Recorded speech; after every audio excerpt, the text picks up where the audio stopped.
Good morning, friends. My name is Reverend Traci Blackmon, and I am the Associate General Minister of Justice and Local Church Ministries for the United Church of Christ. And it is indeed my honor to join you for this series of Lenten reflections. I'm grateful for the Kairos Center for inviting me to be included.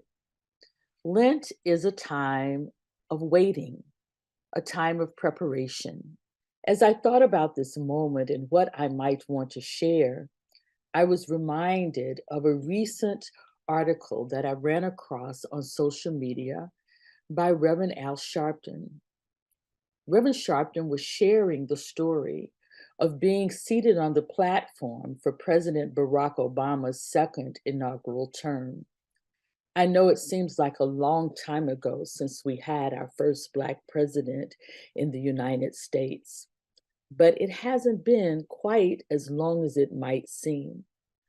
Reverend Sharpton was reflecting on the jubilance of that moment and the optimism of a second term with President Barack Obama and First Lady Michelle Obama and their adorable daughters, what that would mean for this nation. It was a feeling he reflected on as perhaps maybe, just finally maybe, we were over the racial chokehold that had held this nation hostage for so long. Reverend Sharpton shared how there was a senator seated behind him on that platform and how the senator was also excited about the moment and remarked on how significant it was that President Obama would take this second oath on the Bibles of both Abraham Lincoln and Martin Luther King. And while Reverend Sharpton shared the excitement of that moment with the senator, he was quick to remind him that although both Bibles were now on the platform, their journey to the White House had not been the same. President Lincoln's inaugural Bible was given to him by William Thomas Carroll, a clerk for the U.S. Supreme Court, and it arrived on the platform that day, having been brought over from the Library of Congress, where members of Congress and dignitaries and researchers have access to look at that sacred document. But Dr. King's Bible took a different journey to the platform that day. Dr. King's Bible was given by his family for use. And in the corner, in the inside cover of that Bible, Reverend Sharpton reflected that there was a cell number, not cell as in a cell phone, but cell as in a jail cell number that had been assigned and scribed in his Bible because it was in his possession during one of his frequent arrests. The Bible of Dr. King had traveled with him through Georgia and Alabama and Tennessee and Arkansas and through the hush harbors of Black churches in the South. Dr. King carried this Bible with him through protests and boycotts and threats upon his life. It was the Bible he used in sermon preparation when he served Dexter Avenue Baptist Church as pastor, and it provided him strength on the journey to freedom as he made the transition from local congregations to being the pastor of a nation in dire need of redemption. Both of these Bibles were used by President Obama that day, but their journeys to that platform were not the same. This recollection that Reverend Sharpton shared often plays in my head since I read it. It reminds me of my own journey and the many people along my journey that have helped me to grow. You see, I was born and raised in Birmingham, Alabama, 1963 to be exact, the year of the Children's March in Kelly Ingram Park that allowed the world to see the underbelly of racialized hatred experienced by those twice kissed by God's Son all across the South. 1963, the year of the March on Washington, demanding economic justice and racial equity for Black Americans. 1963, the year of the 16th Street bombing that killed 4 little girls and wounded permanently a 5th. Yes, in spite of the movies and the popular narratives, there were not 4 little girls, there were 5. That 5th little girl is still alive. Her name is Sarah Collins Rudolph. She was permanently blinded in one of her eyes in that bombing. And I try to call her name as often as I can because we as a nation have a tendency to forget those who survive our tragedies. These stories flood my mind so vividly as I prepare to talk with you today and reflected upon how far we have come as a people and how far we still have to go. I'm 60 years old now and mindful of the ebb and flow of Black liberation just in my lifetime. I dare say that doesn't just show up in racial oppression, but in all the manifestations of oppression that we encounter. I reflected on the classrooms that I integrated and the education I received that many did not think I deserved. The barriers that not only I, but members of my family have broken. In 2018, my cousin, Mark Petway, was elected as the first Black sheriff of Jefferson County in Alabama. On my last visit home, he took me to see a hidden cell that caged Dr. Martin Luther King the last time he was arrested in Birmingham before his untimely death. For fear that someone might kill him while he was in custody, this cell was isolated back by the vaults for his protection, yes, and also for the reputation of a police department that did not want anything to happen to Dr. King while he was in their custody. It is not lost on me that I was only able to stand in that cell and sit on that steel cot because my cousin, Sheriff Petway, now held the keys. I think of these type of images often and the resistance that so many young Black, white, Jewish people embodying righteous rage and refusing to stop marching and refusing to stop sitting in and refusing to stop boycotting until freedom came. I reflect upon their journeys as I reflect upon my own, recognizing that the Civil Rights Act legislation did not even pass until a year later after my birth.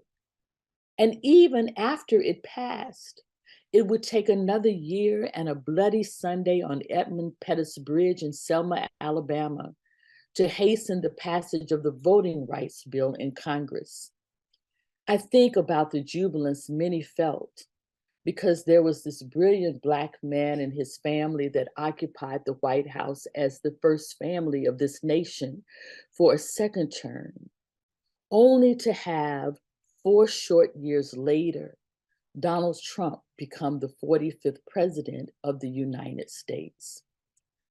Some of the damage done during the Trump presidency was to reverse some of those hard-won battles of those who have gone before me. And it will take generations to reverse some of that damage. It reminds me of Mrs. Coretta Scott King's words that struggle is a never-ending process, and freedom is never really won. We earn it and we win it in each generation. What does that have to do with the waiting of the Lenten season? Well, it brings me to a text that is recorded in Joshua, the 3rd chapter, specifically looking at verses 1 through 5. It is the text where Joshua finally leads the Israelites who have been in the wilderness for 40 years to the bank of the Jordan River. It reminds me that pharaohs then and pharaohs now require us to be long distance runners, long distance sustainers in the fight for freedom. It was a hard-won battle, hard-fought battle back then in my childhood, and it is a hard-fought battle still now. Yet this text that I read reminds me that those who have gone before did not fight in vain, did not travel in vain, and those who are present now still have more fighting to do. That text talks about Joshua rising early in the morning and leading them to this bank. And I know we love to tell the story of Moses at the Red Sea and how he brought the Israelites out of Egypt and raised his staff and God parted that sea. But as significant is this moment at the Jordan, because this moment at the Jordan reminds us that even when they crossed the Red Sea, they were not yet at the destination that was their aim. Even after they crossed the Red Sea, they found themselves wandering in the wilderness for 40 years. And during those 40 years, generations changed. During those 40 years, they had experiences with a God that will sustain and will deliver no matter what the circumstances. During those 40 years, they became accustomed to manna falling from heaven and meat being given to them.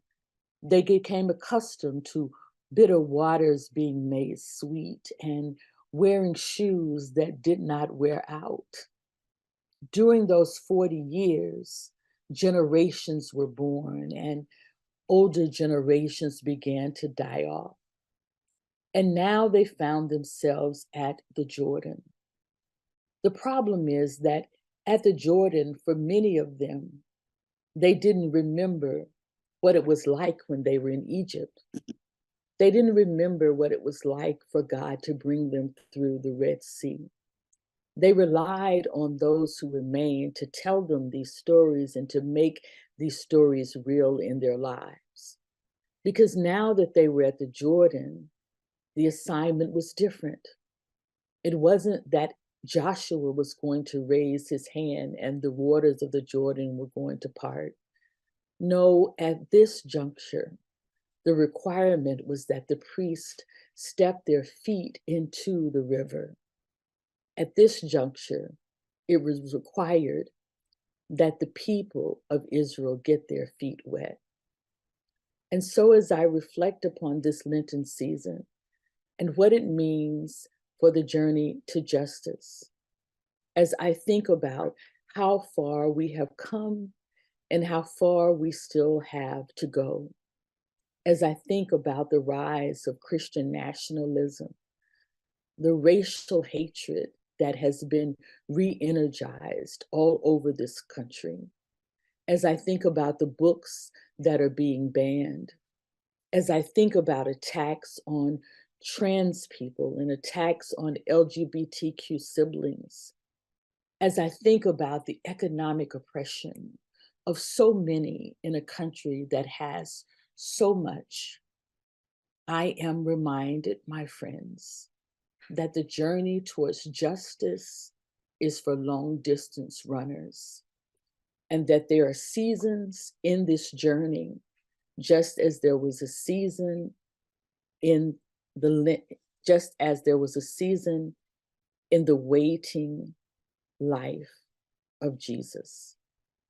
There are seasons when we must prepare ourselves for all that is coming our way.